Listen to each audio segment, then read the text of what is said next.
ભારતમાં લગભગ બધા વસ્કો રોજ નવાના હોય છે કે દુનિયામાં અનેક દેશોમાં એવું નથી કે વૈશ્વિક નજરમાં જોઈએ કે તો લગભગ 1/3 અમેરિકામાં રોજ નહાવા જોઈએ છે કે ઓસ્ટ્રેલિયામાં 80%, પરંતુ ચીનમાં અડધા વધુ લોકો રોજ નહાતા હોય છે અને આ સપ્તાહમાં માત્ર 2 વખત જ નહાવું જોઈએ. એવામાં દરેક માનવમાં સવાલ ઉઠી રહ્યો છે કે નહાવા જોઈએ. ભારતમાં વધુ લોકોને એક છે કે રોજ નહાવા આપણે સ્વાસ્થ્યમાં રહે કે શરીરની ગંદકીઓ દૂર થઈ રહી છે કે ભારતમાં કહેવામાં આવે છે કે રોજ નહાવાનું જોઈએ કે મજાક બનાવવામાં આવે છે. પશ્ચિમ જગતમાં ડોક્ટર બનાવે છે કે રોજ નહાવાનું ટાઈમ બગાડે છે અને સામાજિક રિવાજમાં છે કે કંઈ. બીસીસીની આ રિપોર્ટ અનુસાર પરિવહન દરેક લોકોને દુર્ગંધ અને સમાજમાં સ્વીકારવામાં કરવામાં આવ્યું છે કે વાત સત્ય છે કે આ કારણે આપણને સમાજને બીમારી પડે છે અને આપણે ડેરીમાં મક્ખીમાં આ જંગલો યોનિમાં ન જાતી લોકોને સમય પડશે નવજાતિ પણ નહોતી અને આ તેમાં નવામાં હાર્ડ મેડિકલ રોબોટમાં સામેલ છે કે સામાન્ય રીતે સ્વાસ્થ્ય દ્વારા ઉત્પાદનમાં સારા બેક્ટેરિયા અને સૂક્ષ્મ જીવો ત્વચા જાળવી રાખે છે અને આ દરમિયાન તેઓ સાબુની સ્નાન કરે છે કે ત્વચામાં બધી દૂર કરે છે જ્યાંથી નુકસાન પણ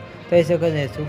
શુષ્ક ત્વચા માટે ખોજવાળું પાણીની શુષ્ક ત્વચાના કારણે હાનિકારક બેક્ટેરિયાથી પહોંચવી અને તો થોડી રમત થાય છે અને આ ચેપનું જોખમ વધી રહે છે અને તો પછી તમારે દરરોજ નહાવું જોઈએ. અને અત્યાર સુધીના રોજિંદા નહાવામાં બાબતે પ્રકાર આવી તેમાંથી પશ્ચિમ દેશોમાં નિષ્ણાત પાસેથી આ સંશોધનમાં કરવામાં આવી રહ્યું છે કે લાખો લોકો બેક્ટેરિયા અને સૂક્ષ્મ જીવો ત્વચાને રક્ષણ પ્રાપ્ત જેવા લક્ષણો અને ધૂળ પુરસાદ જેવા ચોંટી રહે છે. આ નુકસાનના કારણે વાતોમાં હજુ ગડબડ છે. નિયમિત જોઈએ કે આ ન્યુટ્રિન્ટ ટાઈપ અને વાર શ્વાન તમારા શરીર માટે કેટલું પરસેવો અને ત્વચા કેટલી ધૂળ ચોંટી જાય છે તેનાથી આધાર અને તે વધારે નહાવું જોઈએ.